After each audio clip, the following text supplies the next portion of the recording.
जब जीवन के बारे में सोचो तब यह सदैव याद रखना कि पछतावा अतीत नहीं बदल सकता और चिंता भविष्य को नहीं संवार सकती।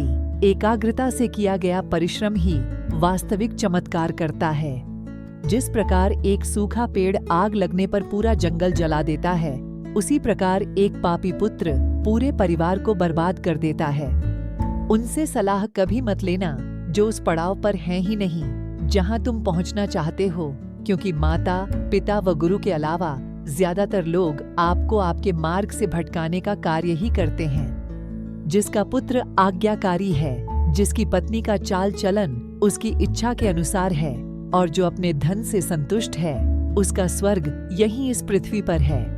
ऐसे देश में निवास न करें जहां आपका सम्मान नहीं किया जाता है, आप अपनी आजीविका नहीं कमा सकते हैं, आपका कोई दोस्त नहीं है और आप ज्ञान प्राप्त नहीं कर सकते हैं। चंचल मन वाले के कार्य कभी समाप्त नहीं होते। पहले निश्चय करिए, फिर कार्य आरंभ करिए। जिसने हर क्षण को महोत्सव बनाया हो, जिसकी शिकायतें कम हों और जिसने हर छोटी उपलब्धि के लिए भी ईश्वर का धन्यवाद किया हो, ऐसे व्यक्ति को दुख का आभास बहुत ही कम होता है।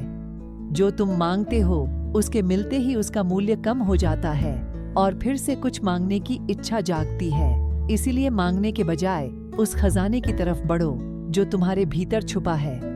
उससे बचो जो तुम्हारे सामने मीठी बातें करता है लेकिन तुम्हारे पीठ पीछे तुम्हें बर्बाद करने की साजिश करता है, क्योंकि वह उस घड़े के समान है जिसके ऊपर दूध है लेकिन अंदर जहर भरा है।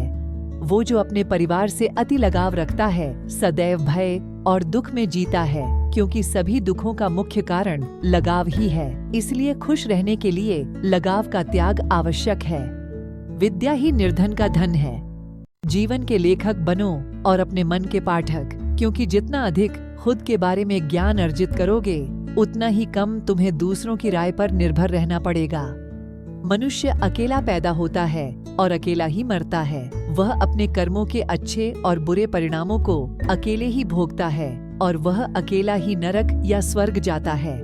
शत्रु के गुण को भी ग्रहण करना चाहिए। वो व्यक्ति जो दूसरों के गुप्त दोषों के बारे में बातें करते हैं, वे अपने आप को बांबी में आवारा घूमने वाले सांपों की तरह बर्बाद कर लेते हैं।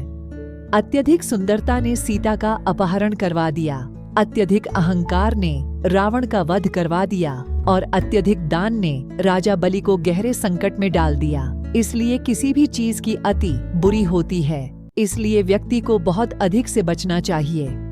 यदि आपको किसी बुरे व्यक्ति और सांप के साथ रहने के लिए चुनना है तो सांप को चुनें, क्योंकि सांप आपको केवल आत्मरक्षा में काटेगा, लेकिन दुष्ट व्यक्ति किसी भी कारण से और किसी भी समय काटेगा।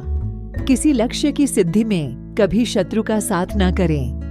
पहले 5 साल तक अपने बच्चों से खूब प्यार करें, अगले 5 साल तक उन्हें डांटें, फिर 16 वर्ष तक उनके साथ एक मित्र की तरह व्यवहार करें। अब आपके बड़े हो चुके बच्चे आपके सबसे अच्छे दोस्त हैं। मनुष्य को ऐसे स्थान पर नहीं रहना चाहिए जहां लोग कानून से डरते नहीं हैं, बेशर्म हैं, जहां कोई चतुर व्यक्ति नहीं है, जहां लोगों में दया की कमी है और जहां कोई रचनात्मकता या कला नहीं है। शेर भूखा होने पर भी कभी घास नहीं खाता। एक कर्जदार पिता, एक व्यभिचारी माँ, एक सुंदर पत्नी और एक अज्ञानी पुत्र अपने ही घर में दुश्मन होते हैं। सरल को कठिन बनाना आसान है, परंतु कठिन को सरल बनाना मुश्किल, और जो कठिन को सरल बनाना जानता है वह व्यक्ति विशेष है।